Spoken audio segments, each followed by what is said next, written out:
Ang ating pag-aaral ngayon, ang paglagong Kristiyano. Mula sa Ephesians chapter 4, verse 14 hanggang 16. Ang version ng Biblia na atin pong gagamitin sa Tagalog po ay ang Bagong ang Biblia at sa English ay New King James Version. Ang layunin po ng ating aralin, maturuan tayo, mapaalalahanan tayo ng mga katotohanan at katuroang nakapaloob sa sulat na ito ni Apostol Pablo nang sa gayon po magpatuloy din tayo sa paglago sa ating pananampalataya at sa paglilingkod sa Diyos. Mga kapatid, bago po natin talakayin ang tunay na paglagong Kristiyano, kailangan din muna nating pag-isipan ang katotohanang maraming magkakaibang pananaw ang mga tao tungkol sa pagiging Kristiyano o kaya tungkol sa pagiging mananampalataya. At pagkaminsan, pati tayo mismo naapektuhan ng mga iba't ibang pananaw ng mga tao. Narito po yung ilang mga halimbawa ng pananaw. Mga halimbawa ng pananaw ng tao tungkol sa pagiging Kristiyano o mananampalataya. Number 1, mga nag-iisip na sapat na ang minimal Christianity. Ito po ay tumutukoy sa paniniwala na sapat na yung pagsunod sa mga pinakamababang kinakailangan ng pananampalatayang Kristiyano. Yung bang sinasabi nilang tinanggap nila si Jesus bilang tagapagligtas, kaya lang umiiwas naman sila sa mga mas masinsinang pag-aaral ng salita ni Kristo, ng banal na kasulatan. Umiiwas sila sa patuloy na paglilingkod at sa pagpapalalim ng spiritual na buhay. Ito yung mga nagsasabing Kristiyano daw sila basta nagsisimba na sila paminsan-minsan. O kaya naman, kahit hindi mga nag-church basta nagpe-pray naman daw sila. Kahit hindi regular na nagbabasa ng Biblia, basta nananalangin sila at hindi sila gumagawa ng masama sa kapwa. Kahit hindi sila nakikibahagi sa isang lokal na iglesia, basta tingin nila mabuting tao na sila. Para sa kanila, para bang yung paglago sa pananampalataya optional lang. Basta masabing sumampalataya at masabing naniniwala sila, naligtas na sila, okay na yon. Hinto na sila doon. Totoo naman po na naligtas tayo sa pamamagitan ng biyaya ng Diyos at hindi dahil sa sariling gawa natin. Ganyan yung mababasa natin sa Ephesians chapter 2 verse 8 hanggang 9. Totoo yon. Naligtas tayo sa pamamagitan ng biyaya ng Diyos. Kaya lang, kailangang maalala din natin na yung layuning pinili ng Diyos o yung inihanda ng Diyos na nang una pa upang siya nating lakaran, ito ay ang mabubuting gawa. Ganyan naman yung nakasulat sa kasunod na verse sa Ephesians chapter 2 verse 10 na ang bawat mananampalataya nilalang kay Kristo Jesus para sa mabubuting gawa. Ibig sabihin po, hindi tayo iniligtas dahil sa mabuting gawa. Pero, tayo po ay naligtas para sa mabubuting gawa. So, hindi pwedeng walang paglago kung tayo ay may pananampalataya. Hindi pwedeng walang epekto sa atin yung pananampalatayang nagbubunga ng kaligtasan. So, isang pananaw po ito ng ilan, no? Minimal Christianity. Ang isa pa, mga nakafocus sa intellectual growth lamang. Yes, mahalaga po yung pagbabasa at mahalaga po yung pag-aaral ng Biblia. Mahalaga po yung intellectual growth. Mahalaga yung regular na pag-aaral ng Biblia para lumago tayo sa kaalaman tungkol kay Kristo. Kinakailangan talaga na mas nagiging malalim tayo sa mga biblical doctrines. Pero hindi naman pwedeng doon lang or doon lang tayo lagi nakafocus. Na lumalalim nga tayo sa kaalaman pero hindi naman tayo lumalalim sa pagsasabuhay. Dumadami nga yung natututunan natin pero hindi lumalago sa pagsasabuhay. Kumbaga, alam yung doktrina pero hindi nakikita sa pamumuhay yung natutunan. Halimbawa, tinuturuan ng kababaang loob. Alam yung tungkol at naiintindihan yung tungkol sa kababaang loob. Kaya lang hindi nakikita sa pamumuhay. Or naiintindihan or nauunawaan yung ibig sabihin ng Hebreo at Greek words. pero hindi nakikitaan ng pagmamalasakit sa kapwa, hindi nakikitaan ng kapakumbabaan, ng kaamuan. Lumalago nga sa information, pero walang transformation. Katulad din po dito sa kabuuan ng sulat na ito, sa sulat mismo na ito ni Apostle Paul. Pagkatapos magturo ni Pablo ng malalim na doktrina, simula sa Ephesians chapter 1 hanggang chapter 3, mga malalalim na aral yung ipinaalala ng Diyon. Sinabi agad ni Apostle Paul pagdating sa chapter 4 sa verse 1 ang ganito, "Kaya't ako na bilanggo sa Panginoon ay nagsusumamo sa inyo na kayo'y lumakad ng nararapat sa pagkatawag na sa inyo'y itinawag." Na ipaalala niya sa mga naunang chapters yung tungkol sa malalim na aral, sa malalim na doktrina. Mahalaga kasi talaga yung paglalim sa pagkaunawa sa aral. Pero yung kasunod na payo dito ni Pablo, matapos matutunan yung mga aral na yon, yung mga doktrina na yon, kayo'y lumakad ng nararapat. So tamang doktrina, tamang pamumuhay, magkasama, magkasabay. Kapag lumalalim sa doktrina, dapat lumalago sa pamumuhay Kristiyano. Kung ano po yung natututunan at nauunawang aral, siyang dapat makita sa paraan o uri ng pamumuhay. So ito yung ikalawang pananaw, no? Concern naman sa paglago. Kaya lang, yung paglago na ninanais lang, more on intellectual lang. Then meron pang isang pananaw, yung kasunod, kabaliktaran naman. Yung sobra-sobra namang practical Christianity, pero nawala na yung pagpapahalaga sa kaalaman o nawala na yung pagpapahalaga sa paglago sa doctrinal foundation. Ito yung number 3. Mga sobrang focus sa gawa, pero binabaliwala ang aral o doktrina. Kabaliktaran ng number 2, mga nakafocus sa intellectual growth lang. So itong number 3, ito naman yung mga sobrang nakatuon sa kung ano yung mga gawa nila para mapakitang lumalago sila sa pananampalataya. At kasabay na sinasabing, hindi na mahalaga yung theology. Hindi na mahalaga yung tamang doktrina sa Biblia. Para sa kanila, sapat na yung pagiging aktibo. Aktibo sa mga ministeryo, busy sa mga church activities, maaring palaging present sa mga gawain at posibleng involved sa mga kung ano-anong programa. Pero kung tatanungin naman tungkol sa biblical truth, kung kakausapin tungkol sa doctrinal foundation at theological understanding, hindi interesado. O sinasabing hindi na mahalaga yon. Ang mahalaga, maraming nakasanayang gawain. Ano po yung problema sa ganitong pananaw? Delikado po yung puro gawa na hindi nakasalig sa tamang aral o tamang doktrina. Pwede tayong maging aktibo kasi pero mali yung direksyon. Pwede tayong maging masipag pero mali yung pundasyon. Pwede tayong maging involved sa mga gawain pero hindi naka-align sa kalooban ng Diyos yung mga gawain na yun kung babaliwalain yung aral o doktrina. Ang ipinapayo ni Pablo, lumakad ng nararapat na yung pamumuhay Kristiyano po dapat nakakabit sa tamang aral at tamang paniniwala. Kung bibigyang pansin, maging sa mga practical sections ng chapter na ito dito sa sulat ni Apostle Paul sa mga taga-Efeso, itinuturo ni Pablo yung theological reality, itinuturo niya yung theological truths na merong isang katawan, merong isang espiritu, merong isang Panginoon, isang pananampalataya, merong isang bautismo, merong isang Diyos at Ama ng lahat.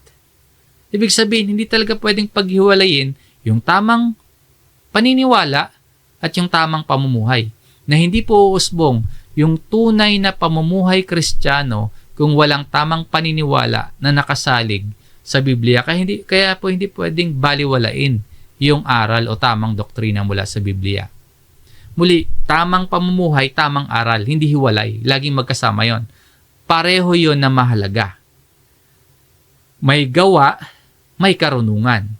So may tamang pamumuhay, may tamang doktrina. May pananampalataya, may pagsunod. May banal na gawain, may kaalaman o tamang kaalaman. Sabi ng Panginoong Jesus mismo dito sa Mateo chapter 22 verse 29. Sumagot si Jesus at sinabi sa kanila, nagkakamali kayo sapagkat hindi ninyo nalalaman ang mga kasulatan o ang kapangyarihan ng Diyos.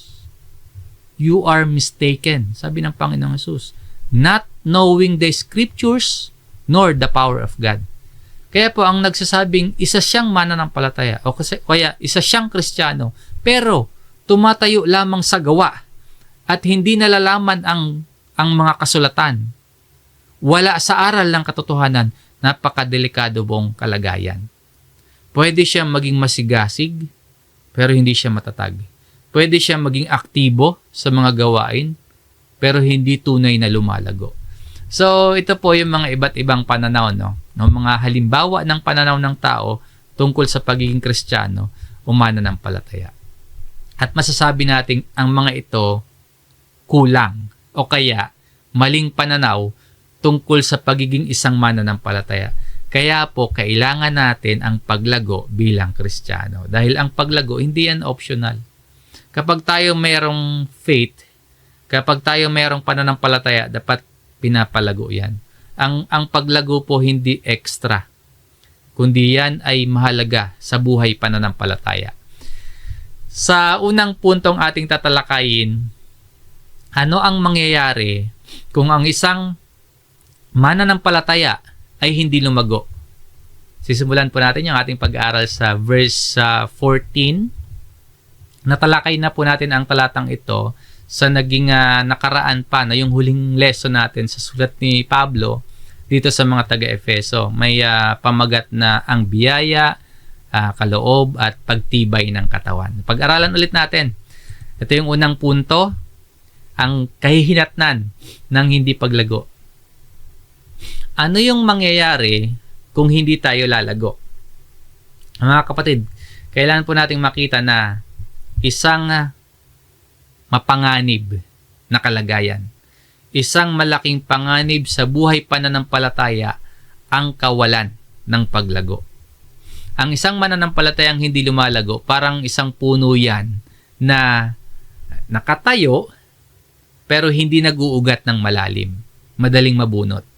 May dahon pero walang bunga. Punong may buhay pero hindi malusog.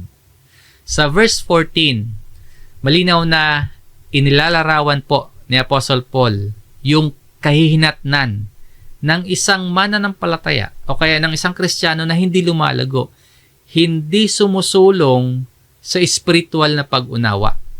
Basahin po natin ito. Isa itong babala, hindi para takutin tayo. Warning ito para gisingin din tayo. Basahin natin. Tayo'y wag nang maging mga bata.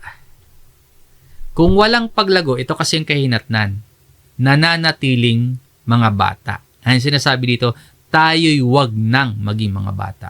Hindi po masama yung maging spiritual baby. Ang masama, yung manatiling baby.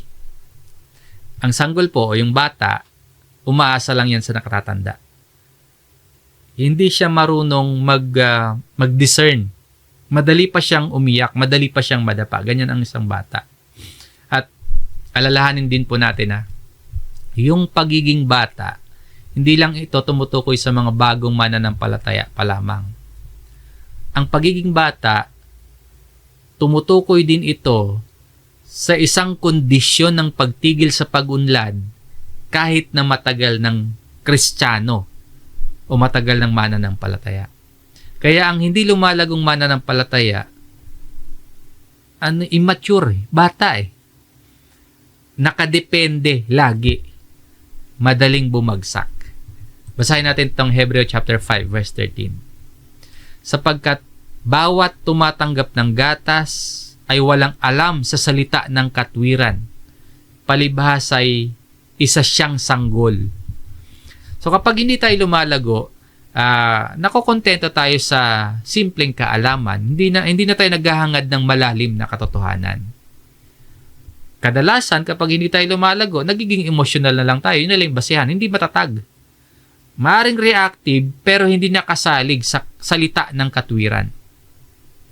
Mukhang relihiyoso kung titingnan pero hindi nakaugat sa salita ng Diyos. Sabi pa po ni Apostle Paul sa ating main text na tinatangay-tangay ng mga alon. Kung hindi tayo lumalago, madali tayong maimpluwensyahan ng iba. Madali tayong madala ng kung ano yung trending o kaya kung ano yung uso or kung ano yung opinion lang ng tao. Mabilis tayong matangay. Kasi po immature. Bata. Unstable. Sa magpapatuloy at dinadala-dala ng bawat hangin ng aral. Again, kapag hindi tayo lumalago, kapag nananatili tayong bata, madali tayong malinlang ng mga maling aral na hindi natin kayang i-discern o isipin o pag-aralan kung alin yung tama o mali. Na hindi na natin sinusuri kung yung napapakinggan ba nating turo o nababasa nating katuruan ay biblical pa ba or opinion na lang ng tao. Kapag nanatili tayong bata, paniniwalaan na lang agad ang bawat maririnig. Na nagiging biktima tayo ng mga katuroang maganda sa tenga, maganda sa damdamin, pero hindi pala ayon sa Biblia. Sabi ni Pablo sa mga taga-Colosas, basahin natin itong Colossians chapter 2, sa verse 8. Kayo'y mag-ingat. Baka sa inyo'y may bumihag sa pamamagitan ng filosofiya at walang kabuluhang pandaraya ayon sa tradisyon ng mga tao, ayon sa mga simulain ng sanlibutan, at hindi ayon kay Kristo. Mag-ingat kasi po, ang hindi lumalagong Kristiyano, madaling mapasunod sa mga maling katuruan. Ang hindi lumalagong mananampalataya, madaling maniwala sa half-truths. Madaling maniwala sa ibang ebanghelyo. Madaling maakay o maniwala sa, halimbawa, prosperity gospel or emotional gospel, pati na yung work-based gospel. Sabi dito, kayo'y mag-ingat. Lalo po kung babad kayo sa social media. O kaya mahilig kayo magbasa ng iba't ibang aklat. Maging mapanuri. Laging mag-ingat. Sa pagpapatuloy ng ating main verse, sa pamamagitan ng pandaraya ng mga tao, sa pamamagitan ng kanilang mga katusuhan, sa paraang mapandaya. Ang pananampalatayang hindi lumalago o ang isang mananampalataya na nananatiling bata, madaling mahulog sa mga makamundong kaisipan. Madaling maakit ng kaugalian ng mundo. Yung masamang impluensya ng sanlibutan. Madaling maakit at madaling mapalayo sa kung ano talaga yung kalooban ng Diyos. Dahil sa mapandaya, dahil sa tusong paraan ng mga tao. Sa kabuuan mga kapatid, ang dapat nating matandaan, kapag hindi tayo lumalago, hindi tayo nagiging matatag. Immature nagiging unstable tayo. Madali tayong matangay ng opinion lamang ng tao. Nagiging madali tayong malinlang dahil hindi tayo marunong magsuri or nagiging biktima tayo ng mapandayang sanlibutan. Ito po yung sa verse na ito, sinasalarawan ni Apostle Paul ang isang mananampalatayang hindi lumalago, nananatiling bata, tinatangay-tangay, dinadala-dala, madaling madaya. At ito yung dahilan kung bakit hindi pwedeng manatili tayong sanggol o manatili tayong bata sa pananampalataya. Mga kapatid, ang hindi paglago, delikado, mapanganib na kalagayan. Mapanganib yan sa ating puso, mapanganib yan sa ating pag-iingat sa aral na pinanghahawakan nating natutunan natin mula sa Biblia. Delikado rin po yan sa ating relasyon sa Diyos kapag tayo po ay hindi lumalago. Pero hindi lamang po sinabi ni Apostle Paul kung ano yung dapat na iwasan. Sinabi rin niya kung ano yung dapat na marating o abutin ng isang mananampalataya. Kung yung unang punto po, babala sa atin na huwag maging o manatiling bata sa pananampalataya, ang susunod po ay panawagan. Kung pinapayuhan tayo na huwag manatiling sanggol sa pananampalataya, ito yung kasunod, ang kahulugan ng paglagong Kristiyano. Sa punto namang ito, ituturo ni Pablo kung ano yung positibong larawan ng tunay na paglagong Kristiyano. Ano yung tunay na kahulugan ng paglagong Kristiyano? Ang sagot po, nakapaloob sa verse 15. Basahin po natin. Ephesians chapter 4, verse 15. Sa talata pong ito, ituturo ni Apostle Paul yung kahulugan ng biblical na paglagong Kristiyano. At yung biblical na paglago na yun, hindi nakabase sa damdaming ng tao. Hindi nakabase sa mga ginagawa o sinasamahang ministry. Hindi rin nakabase sa katungkulan sa loob ng iglesia. At hindi rin nakabase sa tagal or sa edad o sa years na kabilang sa church. At hindi rin po nakabase sa opinion ng tao. Sabi po dito, kundi humahawak sa katotohanan na may pag-ibig. Yung humahawak, maging sa English po na speaking, parehong nasa present tense. Humahawak, speaking. Ibig sabihin, patuloy ito. Hindi minsanan. Nagpapatuloy na humahawak, nagpapatuloy na nagsasalita. Ano yon? Tungkol sa dalawang aspeto. Una dito, katotohanan. Hindi tayo lalago kung wala tayo sa katotohanan at kung wala ang katotohanan. Kaya po, napakahalaga para sa atin ang Biblia. Dahil alam natin, ang Biblia, iyan ang pinagbumulan ng katotohanan. Kaya hindi pwedeng wala ang Biblia. Masasabi natin, yung paglago natin, hindi nakabase sa ilang taon na ba tayong kabilang sa isang local church. Hindi nakabase sa nararamdaman lang natin, kundi yung paglago natin, nakabase ito sa katotohanan. Humahawak sa katotohanan. Yung ikalawa, ayon dito, pag-ibig. Hindi rin tayo lalago kung walang pag-ibig. Yung tunay na paglago, hindi yan nagiging mapanghusga tayo.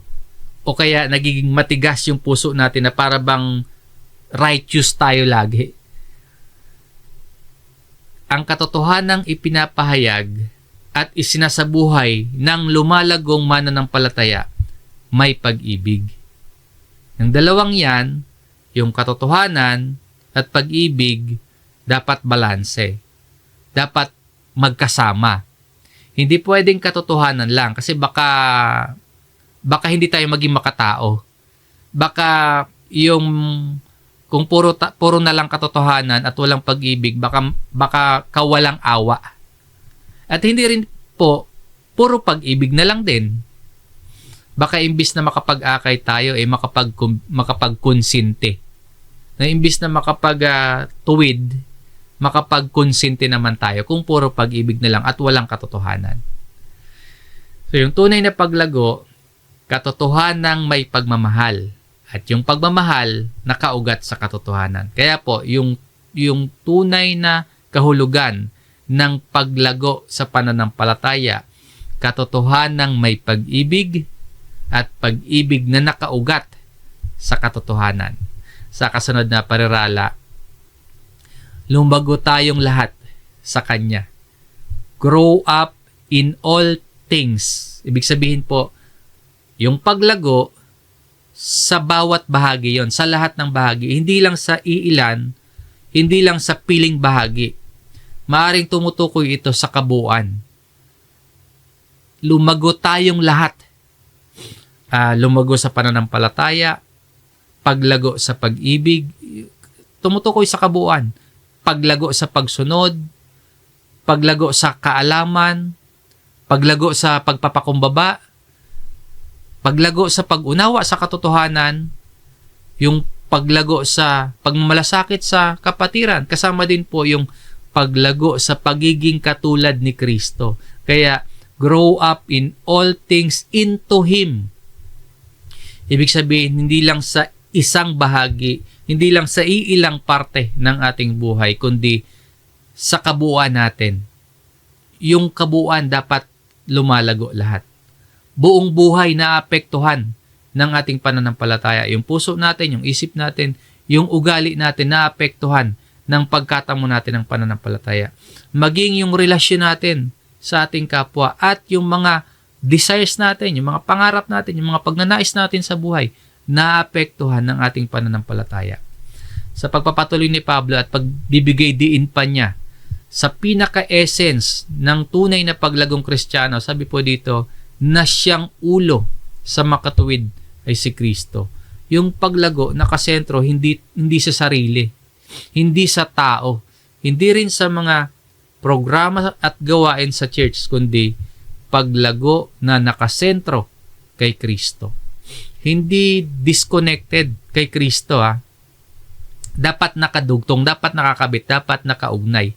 Mga nagiging katulad ng Panginoon sa pag-iisip, nagiging katulad ng Panginoon sa kapwa-tao, sa pag-uugali, at higit sa lahat, nagiging katulad ng Panginoon sa pagsunod sa Ama, na si Jesus ang kinikilalang ulo at si Kristo ang sentro.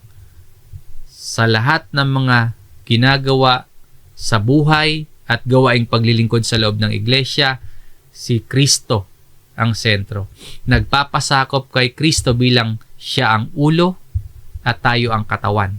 Kung saan nakabaling, kung saan tutungo yung direksyon ng ulo, susunod tayo. Papailalim tayo sa ulo, papasakop tayo.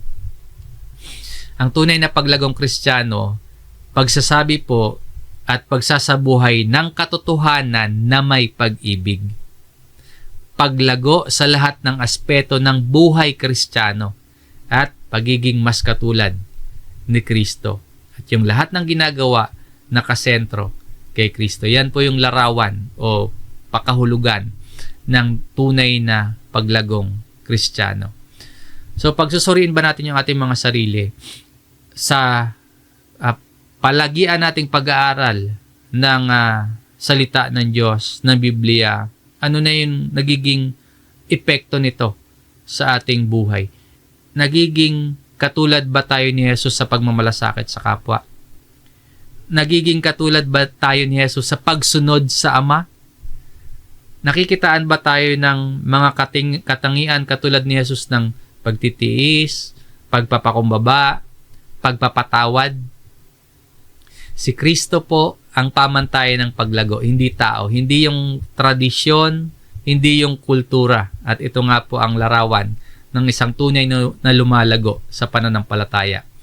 Humahawak sa katotohanan na may pag-ibig. Lumalago tayong lahat sa Kanya na siyang ulo sa makatuwid ay si Kristo. Sa kasunod na punto po, ang kahalagahan ni Kristo sa paglagong Kristiyano.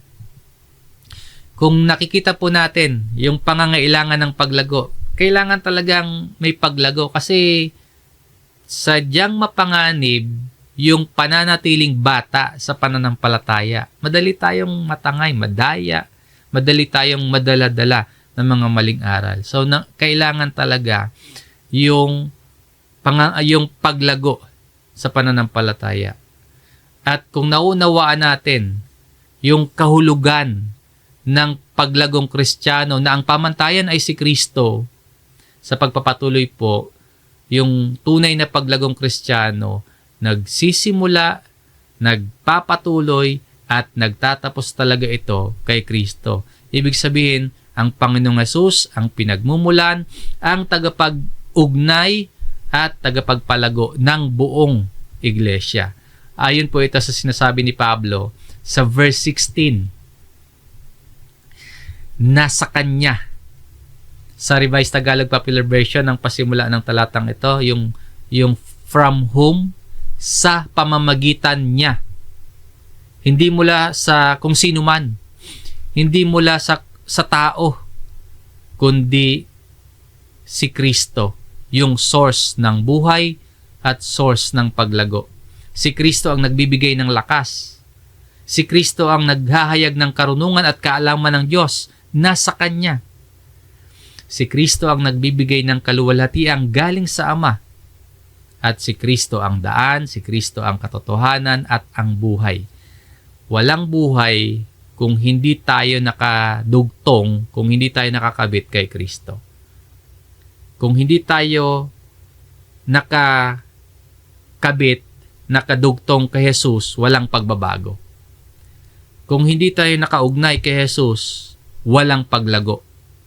At ang paglago, hindi mag-isa. Ang paglago po, hindi solong paglalakbay. Sinasabi dito, ang buong katawan. Ang tinutukoy na body o katawan dito, ang iglesia. Kaya ang paglago, hindi yan solo-solo. Hindi pang-isahan, hindi tayo magkakanya-kanya. Ang kalooban ng Diyos, lumago tayo sa loob ng isang local church. Sa loob ng isang katawan. Hindi yung nakahiwalay tayo. Hindi yung nakabukod tayo. Kung wala tayo sa katawan, hindi tayo normal na lalago. Kasi paano po natin maisasakatuparan yung kanina, yung turo sa atin na speaking the truth in love? O kaya sino yung susuportahan natin? At sino yung susuporta sa atin kung nakahiwalay tayo sa katawan, kung hindi tayo kabilang sa isang katawan? Sino yung magtutuwid sa atin? At sino yung itutuwid natin? Sino yung gigisingin natin sa pag-ibig? Sino yung gagawa natin ng mabubuting gawa? Kaninong loob yung palalakasin natin kung hindi tayo kabilang sa isang local church na nakalapat na mabuti at nagkakaisa? Ang larawan naman dito, isang katawan na maayos yung pagkakalapat, maayos yung alignment, walang bahagi na kulang, walang bahagi na lumalampas, nakalapat na mabuti, maayos yung structure, hindi magulo, hindi watak-watak, may tamang function, may tamang ugnayan, may tamang samahan at pagkakaisa. Sabi dito, at nagkakaisa. Dahil kay Kristo, bilang ulo ng katawan, nagkakaroon ng unity, nagkakaroon ng pagkakaisa. Kung hindi nakasentro kay Kristo at wala si Kristo sa katawan o sa iglesia, hindi posible itong joined and knit together. So, kailangan si Kristo sa pamamagitan ng bawat litid. Sa literal po, yung litid nagsisilbing taga-ugnay ba yun? Or taga-dugtong sa buto at laman. Yung imahe dito, tungkulin ng litid na pag-ugnayin yung buto at yung kalamnan na nagre-resulta kapag magkaugnay yon sa pamamagitan ng nagre-resulta yon sa matibay at kakayahang gumana nung katawan, nung bahagi ng katawan na yon. Kasi kung wala pong litid, walang tibay, walang direksyon. Ganyan din po sa church. Yan yung inilalarawan dito. Kung hindi nakaangkla ang katawan o ang iglesia sa pamumuno ni Kristo bilang ulo, nagkakawatak-watak ang katawan. Kaya po dapat nagkakaisa ayon sa paggawa sa sukat ng bawat bahagi. Ang ibig sabihin, yung bawat bahagi ng katawan, meron talagang kanya-kanyang role, may kanya-kanyang gawain. Maaring hindi pare-pareho yung kapasidad, maaring hindi pare-pareho yung lakas, maaring hindi pare-pareho yung pinakatungkulin, pero anuman yon, pare-pareho yan na mahalaga. At kapag ang bawat bahagi gumagawa ayon sa sukat ng bawat bahagi, ayon sa kakayahang ibinigay ni Kristo, at ayon sa role na ibinigay ng Diyos, doon lumalago ang katawan. Ngayon, sa kabilang banda, kapag hindi natin ginagawa yung gampanin natin, kapag hindi natin ginagawa yung papel natin o anumang tungkulin natin sa loob ng iglesia, ang resulta niyan, may bahagi o kaya may parte ng katawan ang hihina, ang hihinto, at maapektuhan ito yung paglago. Kaya dapat lahat nakikibahagi. Kapag nangyari na ang lahat ay nakikibahagi, gumagawa ayon sa paggawa sa sukat ng bawat bahagi, ay nagpapalaki sa katawan tungo sa ikatitibay ng sarili sa pag-ibig. Makikita naman natin dito na si Kristo ay nagpapatibay at nagpapalago sa pamamagitan ng pag-ibig. Paano lalago bilang Kristiyano? Hindi sa sariling galing. Paano lalago bilang isang mananampalataya? Hindi sa sariling kakayahan. Hindi sa dami ng pinagkakaabalahan ng ministeryo. Hindi sa dami ng ginagawa o sinasamahang programa, kundi sa pag-ibig. Yung sukatan ng tunay na paglagong Kristiyano, hindi lang sa dami ng nalalaman sa Biblia. Hindi lang sa dami ng involvement at accomplishment sa ministry, kundi sa pag-ibig. Pag-ibig sa Diyos at pag-ibig sa kapwa. Tayo ay lumalago hindi sa dami ng alam natin, hindi sa dami ng ginagawa at pinagkakaabalahan natin, kundi nasusukat din po kung nagmamature tayo, kung umuunlad yung ating pananampalataya, kung lumalago yung ating pananampalataya, kapag nakikitaan tayo ng pag-ibig sa isa't isa. Gaano kahalaga si Kristo sa paglagong Kristiyano? Mahalaga. Mahalagang-mahalaga. Napakahalaga. Christ is everything to us sa paglagong Kristiyano. Kung wala si Kristo, walang paglagong mangyayari. Kung hiwalay tayo kay Kristo, wala tayong magagawa. Walang buhay kung wala si Kristo. Siya yung buhay. Walang paglago kapag walang buhay. Kung hindi tayo nakakabit kay Kristo, wala. Sa pamamagitan ni Jesus, nagkakaugnay-ugnay ang bawat bahagi ng katawan. Magkakaiba yung bawat bahagi. Magkakaiba tayo. Pero merong iisang pananampalataya. Sa kasunod ng punto mga kapatid, totoong napakahalaga ni Kristo para sa ating paglago bilang mananampalataya. Malinaw po yon. Pero kailangan din nating lignawin yung maling pananaw ng ibang tao na sinasabing si Kristo ang kailangan nila at hindi na nila kailangan ng ibang tao.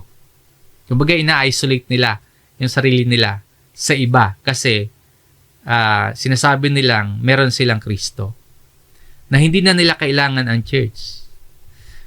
Alalahanin po natin na kasama po ang iglesia, kasama po yung church sa plano, sa mga kasangkapan ng Diyos para sa paglago ng isang mananampalataya. Bakit po? Bakit kasama ang church sa kasangkapan o instrumento ng Diyos para lumago ang isang mananampalataya? Kasi paano nga natin may apply yung mga katuruan, yung mga tagubilin, yung mga utos ng Diyos na halimbawa magmahalan tayo sa isa't isa o magmahalan kayo sa isa't isa? Paano may apply yun kung nagkakanya-kanya tayo? Or sinasabi sa ibang bahagi ng banal na kasulatan, pasakop kayo sa isa't isa. So, paano may apply yun kung hindi tayo kabilang sa isang local church? May sinasabi pa nga po na pasiglahin ninyo ang isa't isa, patibayin ninyo ang isa't isa, at marami pang mga utos. Paano ka matutulungan ng iba sa paglago kung wala ang church? Paano ka makakatulong sa iba kung wala ang church? So, ganon kahalaga ang iglesia sa paglagong Kristiyano. Ito po yung kasunod na punto. Yung mahalagang papel ng iglesia. Gaano kahalaga ang church sa paglagong Kristiyano? Hindi rin po ito optional, yung church. Essential din po ito. Mahalaga din ito sa paglagong Kristiyano. Kasi po, kung nakakabit tayo kay Kristo, ang ulo ng iglesia, ngayon habang lumalalim tayo sa relasyon natin sa Panginoon, kasabay naman ito, nagiging konektado din tayo sa isa't isa sa iglesia. Basahin natin ulit yung verse 16. Na sa Kanya ang buong katawan na nakalapat na mabuti at nagkakaisa sa pamamagitan ng bawat litid. Ayon sa paggawa sa sukat ng bawat bahagi ay nagpapalaki sa katawan tungo sa ikatitibay ng sarili sa pag-ibig. Madalas kapag pinag-uusapan po yung spiritual growth, yung paglago sa pananampalataya, ang tingin po ng iba kasi nagiging personal lang. Nagiging pang solo lang. Pero sa verse na ito, pinapakita dito corporate, panglahatan, buong katawan, no? Whole body. Ibig sabihin ng katawan, church. Katawan na nakalapat na mabuti at nagkakaisa. Walang bahagi o parte ng katawan yung mananatiling buhay o mananatiling may silbi kapag nahiwala yon sa katawan. Hindi pwedeng humiwala yung paa sa katawan tapos maglalakad yung katawan ng parabang normal o hindi maapektuhan. O kaya nakahiwala yung kamay sa katawan tapos magagawa pa din ng katawan yung function niya, yung gagawin niya kahit wala na yung kamay.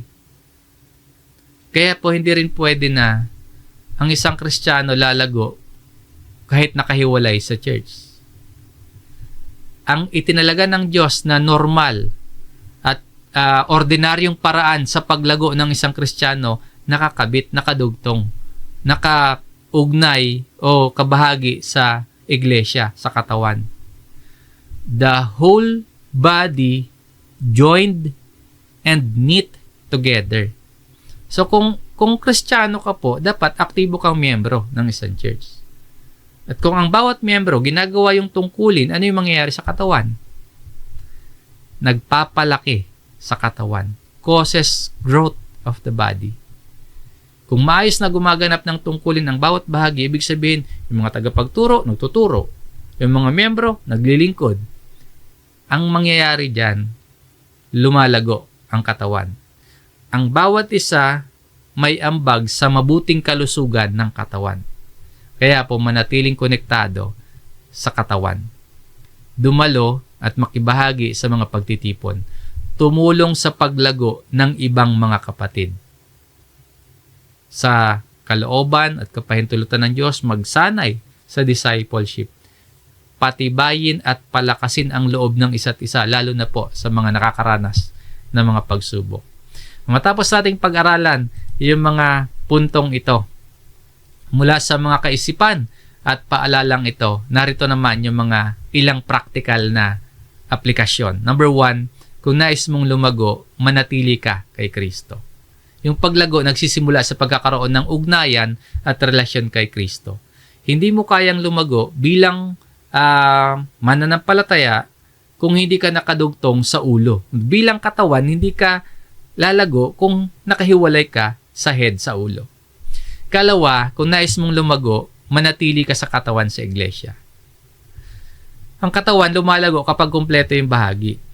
Pero kapag yung merong parte o yung bahagi hindi nakadugtong, unti-unting manghina yun hanggang mamatay.